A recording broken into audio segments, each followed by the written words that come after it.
ఓం సర్వత్ర గోవింద నామ సంకీర్తనం గోవింద గోవింద నారాయణ అఖిల గురు భగవన్ నమస్తే.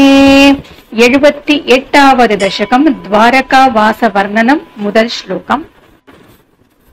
త్రిదశవర్ధకి వర్ధిత కౌశలం త్రిదశ దత్త సమస్త విభూతిమత్ జలధి మధ్యగతం త్వమభూషయో నవపురం వపురంచితరోచిషా. இரண்டாவது శ్లోకం. దదుషిరైవత భూభృతిరేవతీం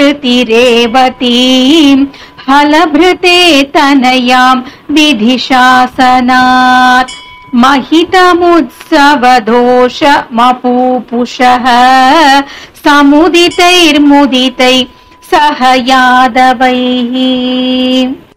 మూడవ శ్లోకం.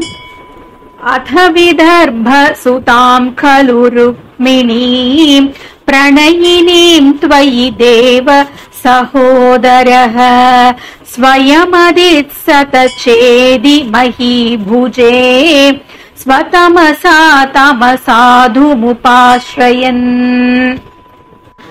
నాలుగవ శ్లోకం. చిరధృత ప్రణయా త్వయి బాలికా సపది కాంక్షిత భంగ సమాకులా తవ నివేదయితుం ద్విజమాదిశత్ స్వకదనం కదనంగ వినిర్మితం.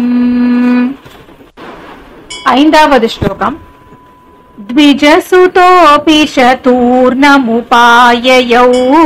తవ పురం హి దురాశ దురాసదం ముదమవాప చ సాదర పూజితః స భవతా భవతాపహృతా స్వయం.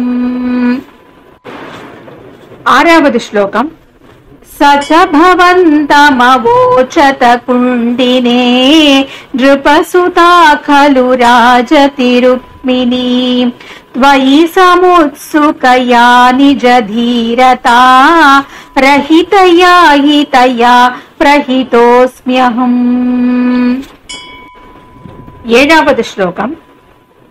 తవ హృదాస్మి పురైవ గుణైరహం హరతి మాం కిల చేది నృపోధునా అయి కృపాలయ పాలయ మామితి ప్రజగదే జగతే కపతేథయా.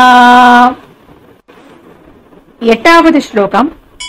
అశరణాం యది మాం త్వముపేక్షసే సపది జీవితమేవ జహామ్యహం ఇతి గిరాసుతనోరతనోద్భృశం సుహృదయం హృదయం తవ కాతరం.